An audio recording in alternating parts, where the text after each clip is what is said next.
I ask you, is there any way you would support Mrs May's deal? If it went back to the British people, yes. But and we told her that. You know, this is not being reported, not your fault. We went to see, I can say all these things now. We went to see the Chancellor, a group of People's Vote MPs, and we said, we will vote for your deal if you put it back to the British people. And what would be the other option? If you put it back to the British people, so you have a vote. Have her deal. Yeah. I'd like Remain, obviously, you've got to have that there. I get the argument that says you've got to put no deal there, but everybody, really truthfully, we all agree that that's really rubbish, and we don't. But there's a swathe of the country. Well, I'm sure many of them have rung into you. Well, I've heard many of them ring into you today. Of course. And they would say that would split the Leave vote. Well, no, because there are then others who say, well, actually, you can do it in 2 stages. There are all sorts of options. The point is once you've accepted the principle of putting it back to the British people, then you can sort out the detail of it. But if it came down to the fact, and this is, of course, the Prime Minister's strategy that we've seen at the moment, that you have She's running down the clock. You're running down the clock, and you do get to, and you can't stop it, and you might want to try and stop it, and you get to March 26th, 27th, and the Prime Minister turns around, she stands up in the House of Commons, she turns around, she looks across the floor of the House. What are you going to do? No deal or my deal? You're absolutely right. And what will you do? Huge dilemma. Exactly, huge dilemma. So you would support it? No, I don't know what I'd do. I just can't see myself voting for something that I don't agree with. Can I ask you a question? Go on then. Well, it's the same. You can ask me anything, that's your job. But seriously though, next week, this Letwin Cooper thing is about just stopping no deal, right? But it only extends it to July. Do you think that?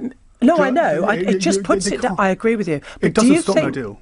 Well, it would, but not on March the 29th. But the point: do you think that ministers will resign? Because that's what I've been told. They will vote for this Cooper. Well, that's the pressure. You're quite right to bring that up. Richard Harrington's one. Greg Clark. The big beast in all of this is the Chancellor Philip Hammond. God. But you have collective responsibility. That has to apply. I think they'll vote for it and then say, if you don't like us having voted for it, sack us. But they'll call it. She can't, because she can't sack. She'll have to sack some serious members of her cabinet. David Gauke, possibly. But that's just going back to my original question.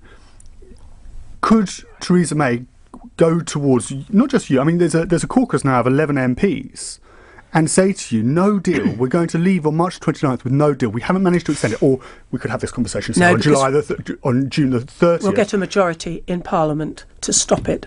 To stop, not Brexit, but to stop us leaving without a deal in place at the end of March. And you know what my view is? That only takes That's what she wants. But that only takes it to March. She wants us. She'll always buy time. But she'll take you. That will take you to June the 30th. You're right. I know you're right. So let's have another hypothetical conversation. You get to June the 28th, say, and the European Union says no more extensions. We can't face Nigel Farage back in the European Parliament. No more extensions.